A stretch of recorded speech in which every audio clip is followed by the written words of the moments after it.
Hello, ladies and gentlemen. It's time for part 3 of Day 9 Daily number 391, where we learn to be a better gamer, and I got educated during the break. In the middle of part 2, I noted that, isn't it cool that Point Defense Drone can snipe off little broodlords, or broodlings that fire out of the broodlords. Apparently this was patched, and I'm both surprised that it was patched, and also not quite surprised that I didn't know this. I guess I just don't really see Ravens with point defense drones in front of broodlords enough. It was in the early days when people were figuring out ways to deal with broodlords and didn't have good solutions and were throwing those out. I saw Drewby do it quite a lot, but apparently I'm totally wrong. And the reason I'm so glad that I know this now is, you know what? What idiot Terran player gets a Raven when he's going mech? I did not like that one bit. I guess it makes sense if we're really concerned about some sort of burrow roach junk. But I think the only reason we'd really want the Raven is to try to pick off creep tumors. That's the biggest reason I can foresee. I don't know. I don't really agree with that. If I were to do mech like this Terran player, I would keep in the back of my head, he went Raven once upon a time, but I wouldn't default build a Raven just because he built the Raven. It's important to note that when a player ends up doing some sort of strategy or technique, you don't actually have to do it. Like, what he does is a tool for you. Alright, cool. So, what I'd be delighted to see is some questions crop up in the chat, some questions you might be having right now, of when to attack maybe, when should I actually be building any sort of unit, when are tanks going to come back into the mix? Ready to blunder. The tank question seems like a really reasonable question to me, but I honestly think we should always have at least like some tanks out there, like 2 or 3. Yeah. Shatargul notes things about like, well, what about ghosts and that sort of thing? What do I feel about ghosts in this spot? It kind of feels like a lot of gas really eats into the fact that we're building the rest of our mech. I'm probably not the biggest fan of trying to do that. And yeah, you see, look at this 5th command center. I'm going to interrupt the answering of that question with this question. You see this 5th command center? He expanded as he attacks, which I'm kind of fine with. So my gut would tell me that I need to... God, I'm talking about my gut so much. I just like need to lose weight. That's the important thing. My instinct here is that Terran really needs to start doing some sort of harassment. I would scan and be really careful at this point. I mean, it's great that he's picking off the broodlords, but if you get hit with a fungal, you're in Frowntown, USA, or I guess Frowntown, Korea. But I feel like Hellions must be produced right now, and a counterattack must occur to buy us some time. And there they are. So I like that. As our numbers get low, so here's a rule that I'm going to sort of say is a loose rule that I'm going to try to follow. If our armies are starting to get really low, I need to start replenishing Hellion numbers and putting pressure on.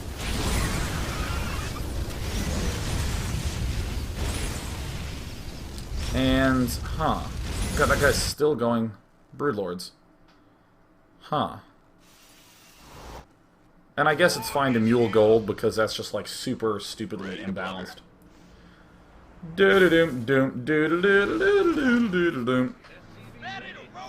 Now here's an awkward spot to be in. Here's an awkward spot. When the hell do you push now? How does pushing work? How does having information work? I feel like he should be building a sensor tower in mid. It looks like he is sending out some scouts. He's just trying to check up on those bases, because there are, it looks like 4 places where our opponent can be mining from right now, and you can just sort of clearly see him on the map. 1, a 2, a 3, a 4. So I want to say do big attacks up this right side and do little harassment along the left side. Or vice versa, do big attacks along the left. Let me see here. Marine Kang Prime, Day 9, what was the big mistake that lost the Terran player his big advantage in supply?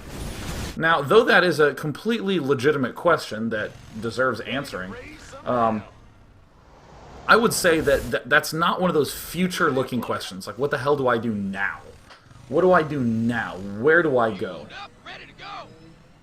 Where do I go from here? And I like this. It's not huge numbers of Hellions. It's just 4 here, 4 there. It's very easy to send like 15 in one place, but 15 Hellions is going to do basically the same thing that 4 Hellions is. I'm in a heap of trouble. It's going to try to kill off some drones. It's actually amazing to me to see the consistency that this Terran player does this, where whenever he's not attacking, it's just 3 Hellions here, 4 Hellions there. 3 Hellions here, 4 Hellions there. Just again and again and again, continuing to just do stupid, ridiculously huge stuff. Yeah, Noodle says, Day 9, why not get 3 starports and a Ghost Academy rather than 5 starports? I would... I mean, getting Vikings is certainly a lot faster and a lot cheaper. And I think it might just be as simple as that. I really think it might just be that, you know, if you're going super gas heavy, Ghosts aren't going to get good until you have like 6, 7, 8 of them to do jank against the Broodlords. Well, would Vikings necessarily be that much better? I don't know. I don't know. And you know what? Now that I've said that Ghost musing, I would say I don't think there's anything wrong with just not going Ghost. Or if you like going Ghost, just give it a shot. This is one of these important moments where you actually don't have an answer, and it's important to just put that in your back pocket. There's a lot of build orders that you can do, or a lot of just styles you can do, where it's a build that always works versus Roach Hydra. Always. And you're doing really good with it, but you're saying, I don't know what to do against Mutas. I have no idea what to do if he goes Mutas. He hasn't gone Mutas yet, but I still have no idea what to do against it. And what you do is you just wait until you run into that. So here, I don't really know why he's not suddenly plopping down a bunch of Ghosts.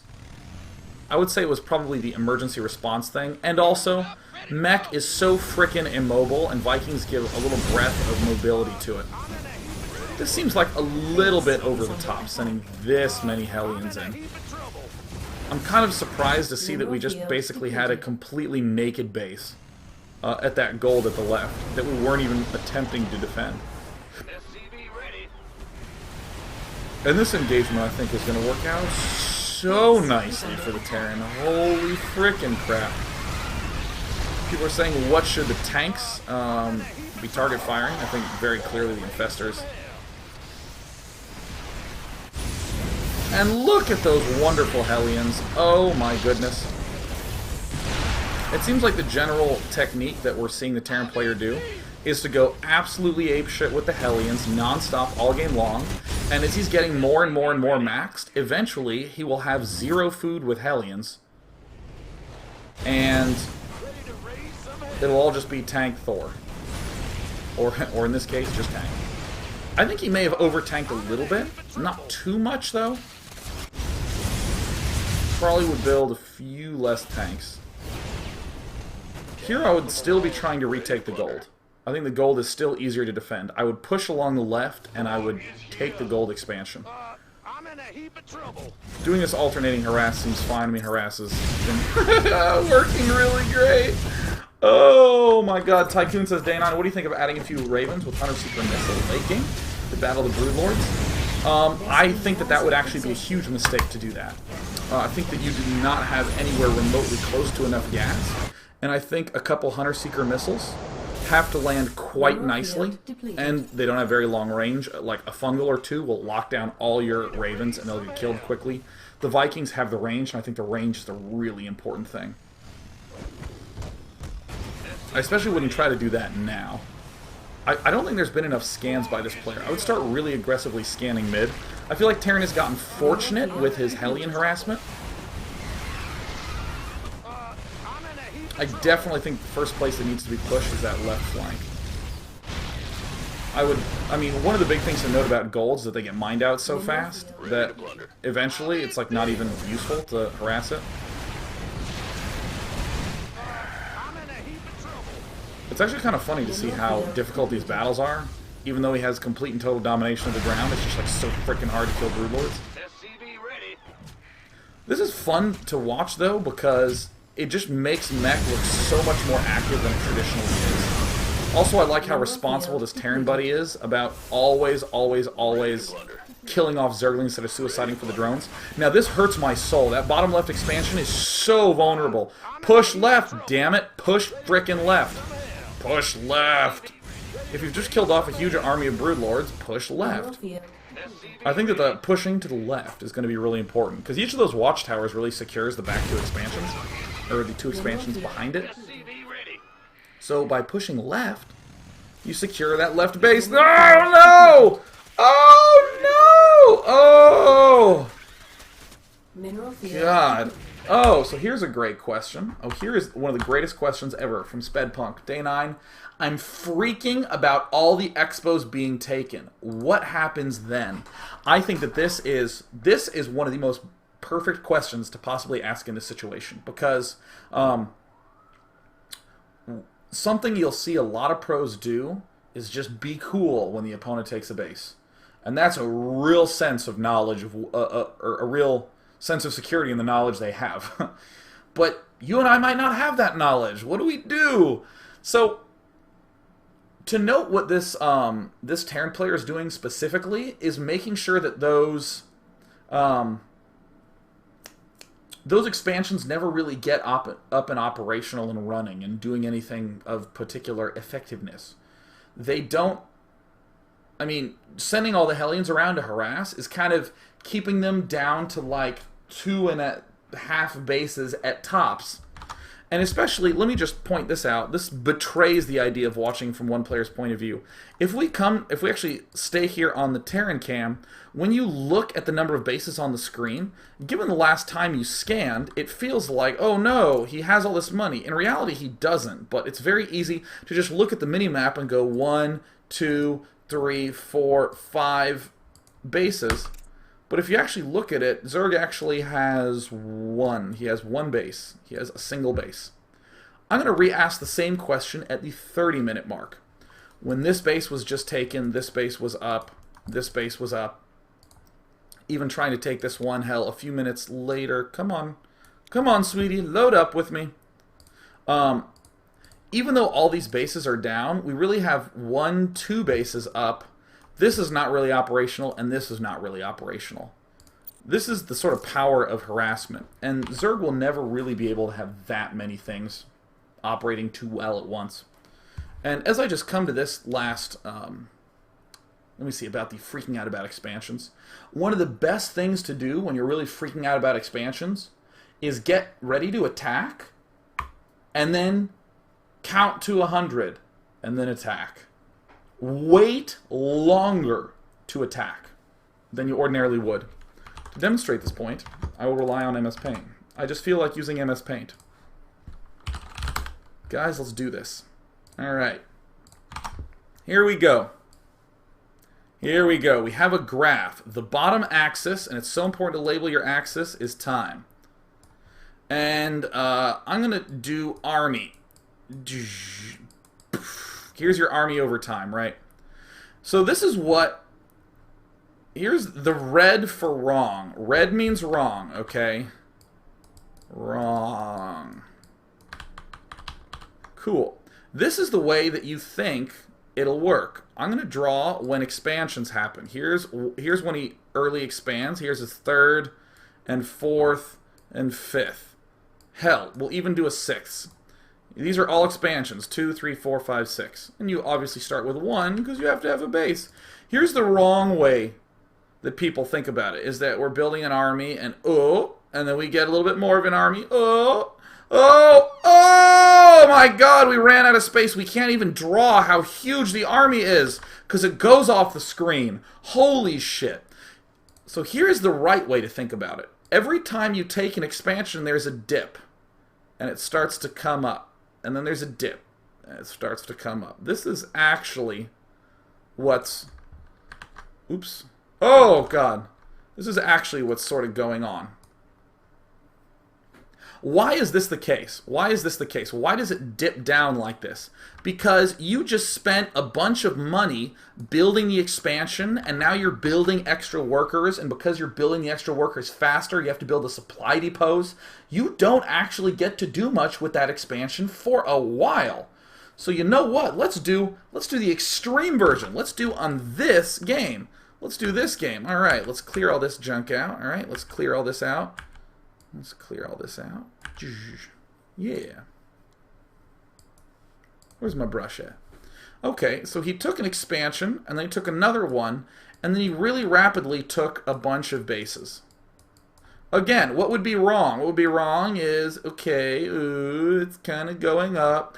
Oh! Oh, no! This is what everyone will feel for the first many hundreds of times of seeing your player do a lot of expanding. Whoa, is there some sort of liquid on my mouse pad? I can't make straight circles. There we go. Here's what's actually happening. Here's what's actually happening, right? All right, he starts to get a little army. There's a dip. Starts to catch up. He starts to get a little army. Here's a dip. Here comes dip. And here's when the infinity moment happens. This dip actually probably even happens a little bit more so like that. There we go. Let's erase this part. Yeah. Cool. This is far more so. Oops. How it actually ends up being. Why? Because, well, come on, man. You just spent a ton of money on all these bases and all the drones and all the effort you have to expend defending that shit. Do not freak out when all of a sudden you end up seeing a lot of bases pop down. Just don't. So let's take that question and answer it as though this were not a daily, right? Let's answer it as though you were watching a stream and you've been trying to mech and you're having this problem. I'm going to go ahead and speed it up. You'd be watching and you'd be looking at that mini map going yeesh, and you'd see him start to do some harassment and you'd think to yourself, well, I normally attack here. Should you attack here? I feel nervous. No, he's not attacking. He's not attacking. He's not attacking. He's still not attacking. He's not attacking. He's harassing. He's still not attacking. He was maxed and then he lost Hellions and then he's actually making more Hellions. He's still not attacking. Wow. He's going for a big engagement. Huh. And he's just harassing. He's actually just harassing. Oh. Maybe I actually don't need to attack. So again, your question. What do I do when he gets a bunch of expansions? And you see the answer play itself out when you're watching. Oh, he just doesn't attack. He doesn't do that at all. Now, what I also want to do, I know you love paint. I know you absolutely ridiculously love paint. But let me come to something that I want to note. The person I'm going to be selecting to watch is Naniwa. Something that I just want to point out. All right, this is twitch.tv/QuanticNani. What you can do a lot is just go to the videos section of a lot of streams. No matter where you're from. There's an advertisement. It's hard work. Quickly mute. There we go. Whew, that was close. You can just click on one of these recordings. If you're an up-and-coming Protoss player and you want to work on stuff, pick your favorite player, go into this videos section. It's right below the stream. You can see here's the stream. Boom, it's right down there. And just open one up. I've been doing it. Oh, look at this. Look at that. Look at there. That's my daily. That's what's happening right now. That's so cool. So this is an extremely important tool that I want you to all go use. What I want you to do is the following. Here's the call to action that I would love if you did over the coming weekend for your New Year's plans. I want you to go play 10 games of StarCraft. 10 frickin' games of 1v1. Yeah, that's right. 10 games of 1v1. I'm so sorry to play 10, but I have ladder anxiety. Just hit the 1v1 button 10 times. And what I want you to have sensitivity towards is that feeling of, I don't have any clue what the hell to do here. I want you to be really sensitive. And yes, I'm not wearing pants. I'm wearing running shorts because it's very warm in the house. Because I live in Los Angeles, and even though it's the end of December, it's hot in LA. Boom! So I want you to play those 10 games. I want you to be really sensitive to all the questions that crop up. Let's say that you're a Terran player, since we did a Terran one here, where you're saying, I know when to early expand, but I don't know when to get barracks 4, 5, and 6. I don't know when to take my third expansion. After I do a drop and I do damage, I have no idea what to do next. Things like this. And after you have a lot of questions, and even write them down if you feel yourself forgetting, go watch a player's stream and have those questions in your head. And you will feel the improvement occur right then and there. it's really wonderful. I was even watching Naniwa. I was doing this this aggressive 4-gate build, and or excuse me, I was watching Tails play. I was watching this aggressive 4-gate build, and as his 4-gate started to fail, I was like, well, what does he do now? I never know what to do now. And he just got ready to take his third and built a robo, and then just kept making out of his 4 gateways. First he made sentries, and then he made zealots, and then he started making only stalkers. And I was like, that is such a useful thing to know. And for any of you who are having issues with ladder anxiety, I'm just going to tell you the following. I want you to play 3 games per day. Just want you to play 3 games. Let's see, it's 8:13 my time. At 8:30 each day, 30 minutes after the daily, play 3 games. Just play 3 games. Or if you're in East Coast time zone, before the daily, just play 3 games. Play 3 games. Just hit it.